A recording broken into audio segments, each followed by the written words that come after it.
A mí se me recordó hace pocos días que hoy tenía un seminario que daros y la verdad es que no me acordaba, yo he perdido mucha memoria y desde que está Google he perdido mucha memoria. No es el Alzheimer, es Google el que me lo ha robado. Y bueno, se me ocurrió hacer una refundición entre una conferencia que tenía medio embastada con el tema de las drogas. Yo no soy especialmente un experto en tema de drogas, como ya sabéis,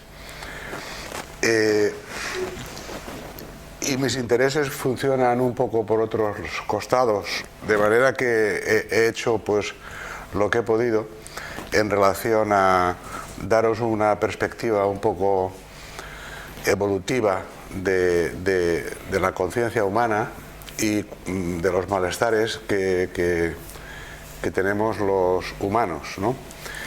Y donde se inserta precisamente el consumo de drogas y otros malestares en la cultura, ¿no? Como la enfermedad mental o cualquier otro sin vivir de los que aquejan a nuestra especie, ¿no? En este sentido, yo me he planteado esta conferencia con una pregunta, y es la gente por qué se droga, ¿no? Aquí hablamos mucho de drogas, de los efectos de las drogas, de la neurobiología de las drogas, pero probablemente nunca nos hemos preguntado por qué nos drogamos, ¿no? Y nos drogamos todos, ¿no? Con una cosa o con otra.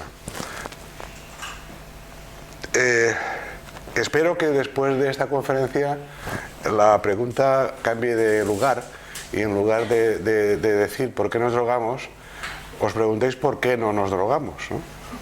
Porque la verdad es que todo invita, en lo que voy a contaros, a hacer excursiones o hacer viajes o hacer, digamos, evasiones, como hacemos todos cuando nos vamos de marcha, cuando nos vamos a comer o cuando nos vamos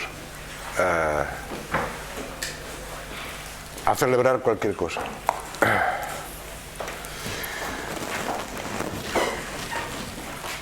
Bueno, yo voy a hacer una... Hay dos maneras de hacer una conferencia.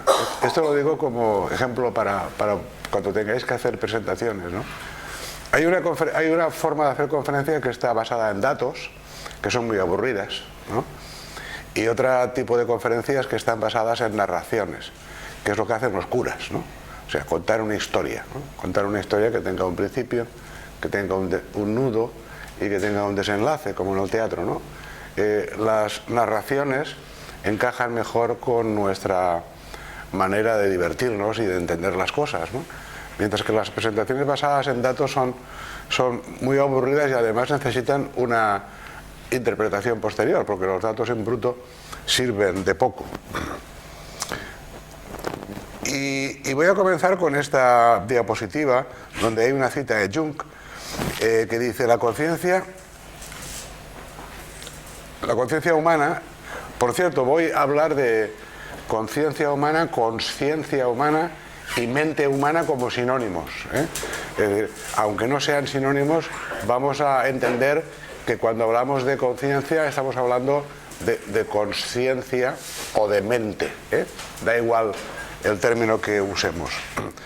Decía Jung que la conciencia es un órgano no es un órgano de síntesis, sino de separación. Separa lo que anteriormente estuvo unido, ¿no? Es decir, que la conciencia humana no sería tanto un órgano tal y como nos lo imaginábamos, de síntesis, sino de desunión, de separación. Ahora veremos por qué sucede esto, ¿no? Vamos a empezar por hablar de qué es la conciencia, ¿no? La conciencia, el estudio de la conciencia viene de muy antiguo, ¿no? Y ahí me parece que hay que rescatar la figura de Bergson, porque sabéis que Bergson era un filósofo que inventó aquello del vitalismo, ¿no? El vitalismo es una doctrina que hoy en día se considera obsoleta, es decir, no se acepta como teoría científica. Sin embargo, a mí me parece que en Bergson hay una serie de ideas que merece la pena rescatar al margen de si el vitalismo es verdadero o falso, ¿no? El vitalismo sostiene que la conciencia es independiente de la materia, ¿no? Y que la conciencia preexiste a la propia materia, y que más allá de eso la conciencia lo que hace es colonizar a la materia para dotarla de conciencia tal y como nosotros la entendemos. Entonces, Bergson es una persona muy interesante, un pensador muy interesante, porque no niega la evolución darwiniana. Es decir, lo que dice Bergson es que la evolución darwiniana explica muy bien la evolución de la materia, pero no explica la evolución de la conciencia. Porque de lo que se trata en la conciencia es de adquirir una mayor complejidad, y lo que dice Bergson, que también lo dicen, por cierto, Heidegger y Ayala, entre los biólogos, es que la evolución no ha terminado. Es decir, que continuamos evolucionando hacia algo que no sabemos muy bien lo que es, ¿no? Esta idea de que la evolución no ha terminado es muy interesante y lo podemos ver en la conciencia humana. Es decir, es verdad que nuestros ojos, nuestras narices, pues es difícil ver que están evolucionando, pero sí que es verdad que en cuanto a la conciencia humana lo podemos ver en la historia, ¿no? La historia que luego repasaremos por encima, ¿no? Es decir, que la evolución de nuestra subjetividad, de la manera en que tenemos de pensar las cosas, de la manera en que tenemos de ver la vida, no ha terminado, ¿no?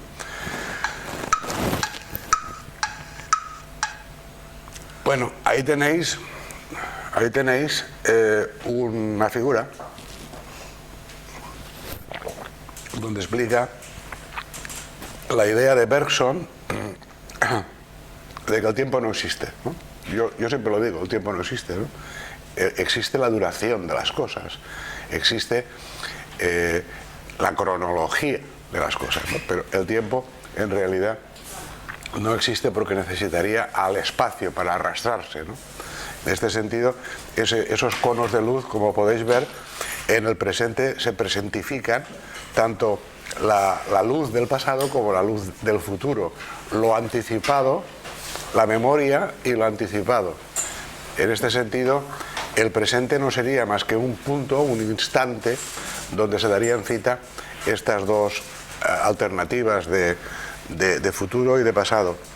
De manera que eso tiene mucha importancia, porque nosotros pensamos la memoria como algo que se rescata del pasado, ¿no? Y lo que dice Bergson es no. La memoria no es, los recuerdos no es que vuelvan, es que siempre están ahí, ¿no? Es como si el cerebro estuviera atrapado en una red, un sin sitio, donde de alguna manera todo el pasado, la memoria, el futuro, la anticipación y el presente se dieran cita en un punto que él llama la hipersuperficie del presente, ¿no?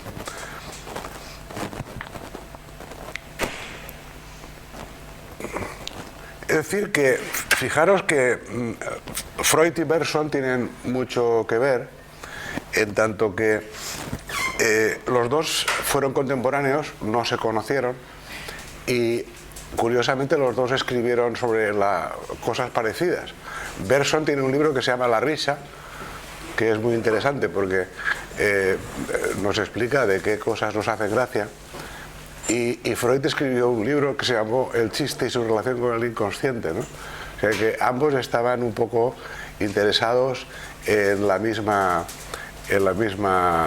historia de por qué nos hacen reír algunas cosas y otras no.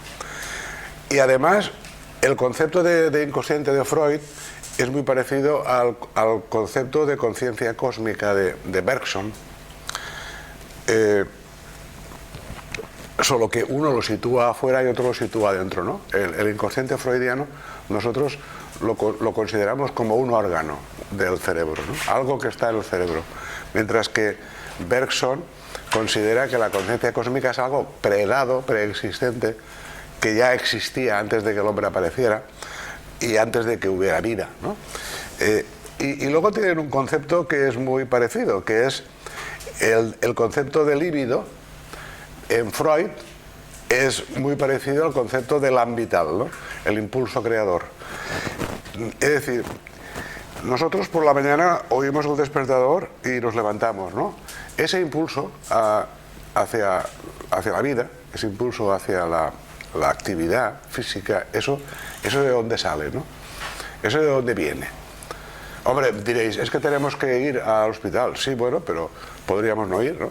Podríamos quedarnos en la cama, ¿no? Que es lo que hacen los enfermos mentales, ¿no? Quedarse en la cama, ¿no? Eso que se llama la clinofilia, que se quedan en la cama. No tienen impulso, ¿no? Tienen una especie de falta de energía, de falta de impulso. Es decir, nosotros nos levantamos por la mañana porque tenemos un elan vital, tenemos líbido, tenemos una energía que nos impulsa a cumplir con nuestras obligaciones, ¿no? Es decir, que el concepto de líbido en Freud, el concepto de elan vital en Bergson, el concepto de voluntad en Schopenhauer o el concepto de conatum en Spinoza es el mismo concepto, es decir, es algo que se infiltra en la materia, que la insufla y que nos permite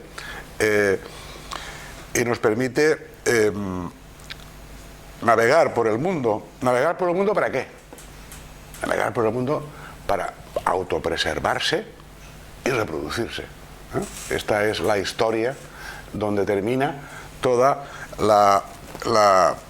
el propósito del elan vital. Para Bergson, el elan vital y la vida es un poco la misma idea, y Bergson dice una cosa muy interesante, que es que el elan vital penetra la materia y conduce hacia la evolución, hacia formas de mayor y mayor complejidad, que es lo mismo que decir de mayor libertad. Es decir, que la conciencia evolucionaría por un principio físico que es la entropía. Es decir, cuanto más complejo sea un sistema, menos entropía consume, ¿no? Y entonces la evolución para Emerson sería esto: libertad y novedad, ¿no?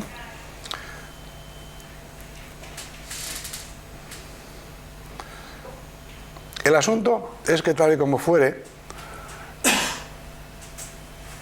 la evolución de la conciencia ha dado como resultado una conciencia humana que tiene un representante final, que es el Homo sapiens, y que da como resultado una cultura humana que es mucho más rápida, mucho más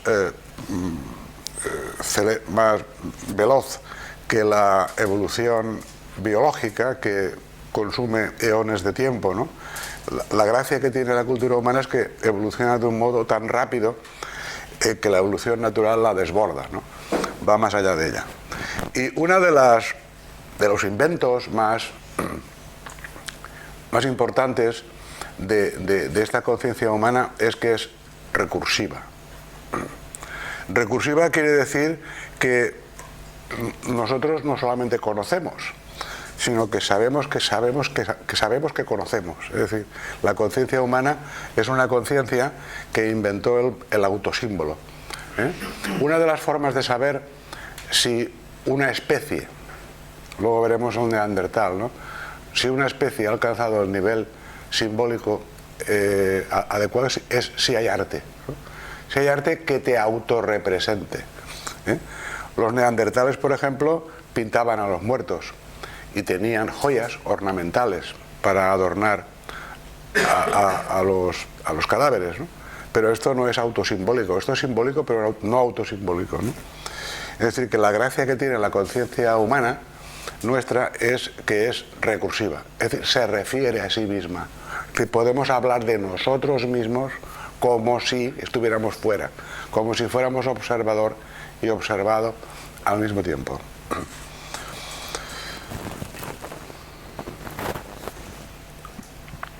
Vamos a ver las características que tiene nuestra conciencia.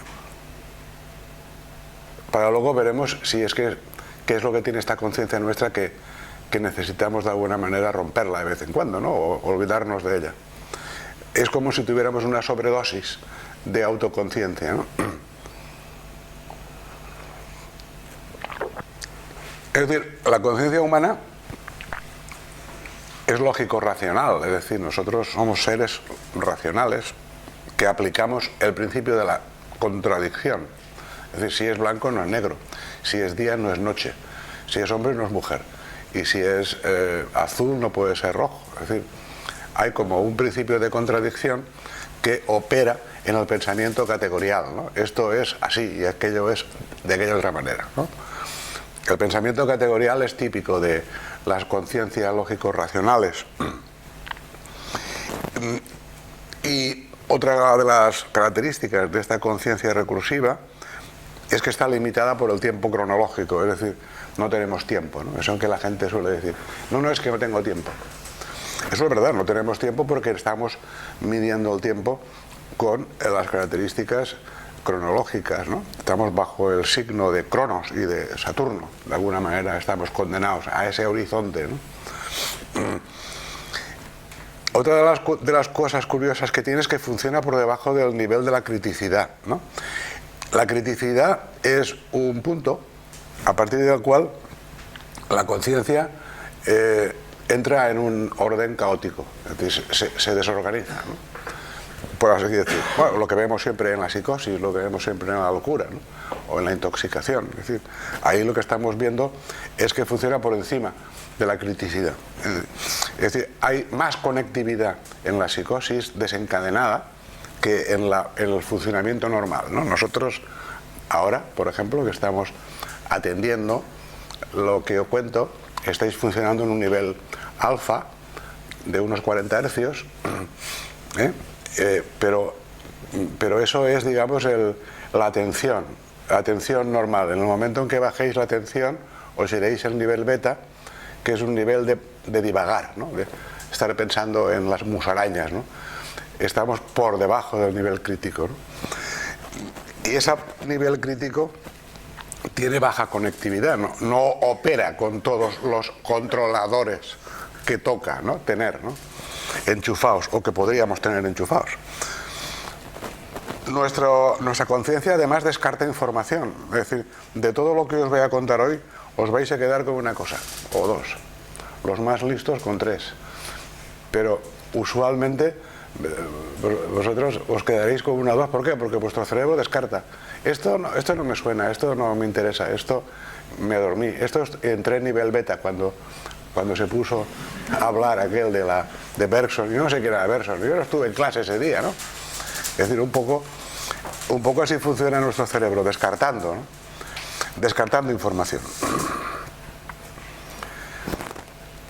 Pero además de todo esto, es que nuestro cerebro es abstracto, es decir, nuestro cerebro puede funcionar con abstracciones y con cosas concretas, con las dos, ¿no? Dos formas duales. Construimos símbolos y encarnamos esos mismos símbolos. Podemos hablar del amor, si queréis, ¿no? Podemos hablar del amor, que es una abstracción, pero es más fácil hablar de la persona que amamos, ¿no? ¿Verdad? Es como más fácil. Cada uno de vosotros podría hablar de esa persona que ama y al final de todo eso junto no sería el amor, porque el amor es una abstracción, no es una sumatoria de experiencias personales, ¿no?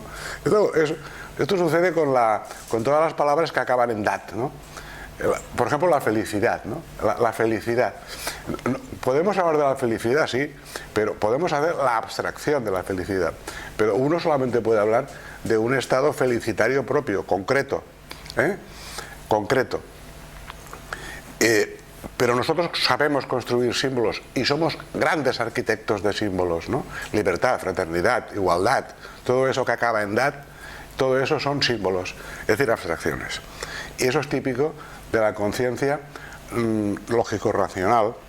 Y una de las características que tiene esto es que no se puede tocar, es decir, un símbolo no se puede meter el dedo en el símbolo, no se le puede meter el dedo, no es una cosa en sí, es una abstracción, ¿no? por eso que el amor necesita tocar, ¿no? Porque si el amor no tocara, pues estaríamos viviendo en las musarañas, ¿no? El amor necesita, es ciego pero no manco, ¿no? Dicen, ¿no? Es ciego pero no manco, en el sentido de que necesita meter el dedo, tocar, ¿no? En lo concreto. Eros es concreto, Ananké es abstracta. Esto es un poco la idea, ¿no? Que es autorrecursiva, es decir, que nosotros sabemos que sabemos, ¿no? Pues no hace falta decirlo, ¿no? Todo el mundo cuando se levanta por la mañana dice, ¿qué haré hoy, ¿no? ¿A dónde iré? Bueno, hoy no me apetece ir, ¿no? Fijaros que ahí el observador y el observado es el mismo, ¿no? Bueno, yo hoy no sé cuántos y más iré a comer a las 3 y luego me iré. Esta manera de planificar en función de lo que uno sabe que sabe de sí mismo, ¿no? O dicho de otra manera, todo esto nos lleva a una conclusión definitiva, y es que nuestra conciencia es dual, ¿no? Es decir, tenemos una conciencia dual que separa, que divide, que opera con símbolos que están bajo el principio de la contradicción, y por lo tanto la condición fundamental de los humanos es la disociación. Es decir, la disociación no es una enfermedad, la disociación es la condición fundacional de la conciencia humana, es decir, la Spaltung original. Venimos al mundo ya con a los 4 o 5 meses nos ponen una barra y a partir de ahí ya estamos divididos, ¿no?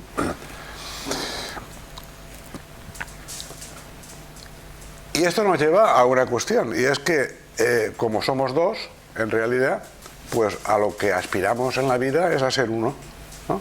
Y de ahí viene ese permanente anhelo de fusión de cuando fuimos uno, ¿no? Se supone que la locura, la intoxicación por drogas, la muerte y el amor y cualquier otra actividad humana tiende precisamente a recuperar aquel estado de plenitud, aquel estado de fusión del que todos procedemos, ¿no?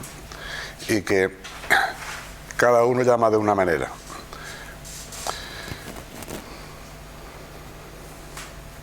Sin embargo, la conciencia primigenia, es decir, la conciencia de la que nosotros procedemos, la conciencia antes de que se hiciera la gran escisión, lo que luego veremos lo que es, pues tenía otras características, ¿no? No funcionaba como nosotros. Para empezar, no era lógico racional, sino animista o mítica, Y aquí no hay contradicción. Una de las características del pensamiento mítico es que no hay contradicción, es decir, uno puede ser un héroe y un villano, una mujer puede ser una puta y una madre, un hombre puede ser cobarde y puede ser valiente, puede estar y no estar, puede ir y venir, ¿no? Estas características de ausencia de contradicción es lo que caracteriza la conciencia primigenia, la conciencia animista, ¿no? Probablemente a nivel evolutivo esto se correspondería con la manera de ver el mundo de los neandertales, que luego os contaré alguna cosa sobre los neandertales, porque es el pariente más cercano que tenemos en la evolución de nuestra especie, ¿no? Además es atemporal y espacial, es decir, el tiempo y el espacio no existen, ¿no? Esto es una cosa que se puede ver en los niños, ¿no? En los niños también se puede ver esta historia de la aespacialidad, ¿no? Los niños, hasta que no se ponen de pie, carecen de espacio, ¿no? Y el tiempo viene marcado por los ritmos de las mamadas, ¿no? O por la aparición o desaparición de los objetos de amor y de cuidado. Es decir, el tiempo en un niño no tiene sentido hablar de tiempo, tiene sentido hablar de ritmos de mamadas o de apariciones y desapariciones de objetos, ¿no? El niño, cuando se pone de pie, le pasa una cosa muy importante, que es que comienza a lo que se llama la omnipotencia anal, ¿no? Freud le llamaba la omnipotencia anal, es decir, la capacidad que tiene uno de manipular el mundo a través de la deambulación, ¿no? Es decir, ahí hay una ganancia de poder, ahí hay una ganancia de visión, es decir, cambia todo, cambia la visión, cambia la fenestesia del cuerpo, ¿no? Cambia un poco todo cuando el niño se pone de pie y comienza a deambular. Es decir, que la conciencia primigenia probablemente el ser humano primitivo se sentía insertado en el espacio de una manera completamente distinta a la nuestra, en que lo que hacemos es que sentimos que nos desplazamos por el espacio, ¿no? Como en una cartulina cartesiana, ¿no? Nosotros en un punto que se va cambiando de lugar, ¿no? Probablemente el Homo erectus no tenía esta visión de desplazamiento, sino de fusión con el espacio, ¿no? Es decir, este tipo de conciencia funciona por los bordes de la criticidad, ¿no? Está muy cerca a la ruptura, muy cerca al caos. No computa los opuestos, es decir, los opuestos no existen para la conciencia primigenia, todo es lo mismo, ¿no? Naturalmente carece de subjetividad, el yo no existe, es decir, esto que nosotros decimos, hoy me encuentro bajo de moral, ¿no? Esto un erectus no lo podía decir, ¿no? Porque el yo no existía, no tiene sentido, ¿no? No existía una subjetividad. Lo que existían son sueños y voces en la cabeza, es decir, los dioses son voces en la cabeza, como decía Bergson, ¿no? Es decir, que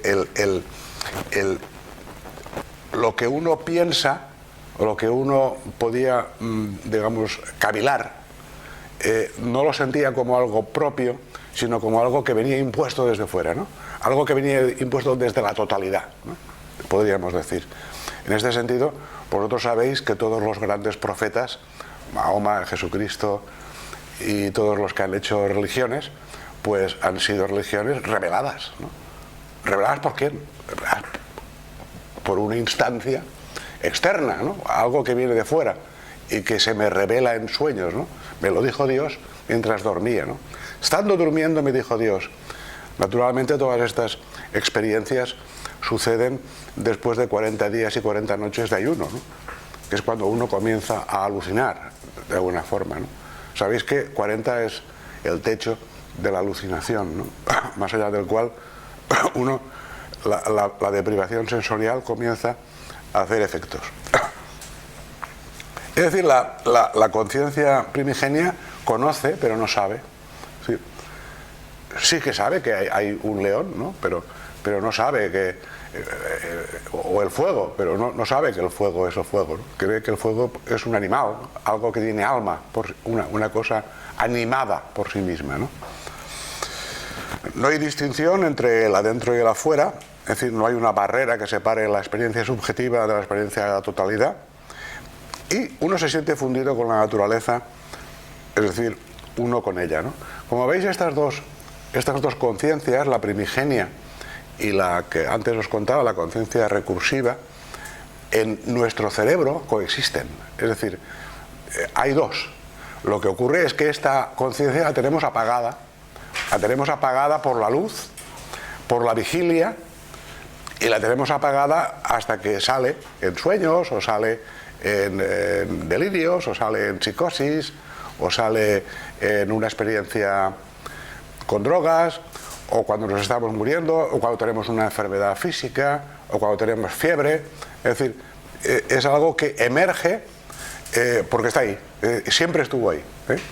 La hemos, digamos, solapado con otro tipo de conciencias que la borran, como el sol borra el brillo de las estrellas, pero las estrellas sí que ahí, aunque no las veamos, ¿no?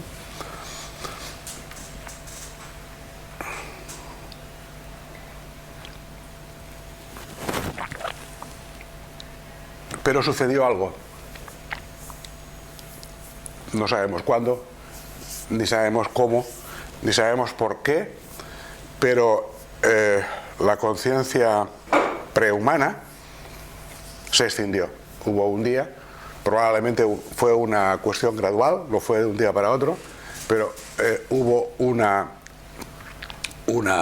ruptura, una gran disociación, lo que se llama la ruptura de la simetría, y esto esta gran escisión, pues algunos autores consideran que fue una catástrofe geológica, cada uno tiene una teoría, pero lo cierto es que se produjo este fenómeno de la gran escisión, y como la conciencia no fosiliza, pues no tenemos más remedio de que averiguar no tanto cuándo pasó, sino cómo pasó y por qué, y hacerlo a través de disciplinas secundarias, ¿no? Y aquí hay datos de la paleontología, de la mitología, del arte, de la literatura y de la psicopatología. Yo voy a hablaros de algunas de ellas, no voy a ser muy sistemático con esto, porque luego hay un libro que lo explica mejor que yo y que os recomendaré al final, por si alguno de vosotros lo queréis leer, ¿no? Pero una de las cosas que ahora más están investigando, como sabéis, es el genoma del neandertal, ¿no? El neandertal es una especie que vivió en Europa y en Asia, y que vivió ahí donde veis, que era la zona, digamos, que estaba libre de glaciaciones. Europa, sabéis que quedó aislada por una época de la última glaciación, y ahí se produjo, digamos, un fenómeno curioso, que es lo que yo entiendo que es la gran escisión, ¿no? Bueno, hay muchísimo escrito sobre la mente del neandertal. Yo me he ocupado últimamente de averiguar estas cosas porque tengo una conferencia que dar sobre el trastorno bipolar, y entonces lo he escarbado. Y se saben muchísimas cosas sobre el asunto de una forma indirecta, naturalmente, porque solamente podemos averiguar cómo pensaba el neandertal a partir de los huesos y a partir de la cultura que tuvieron, ¿no?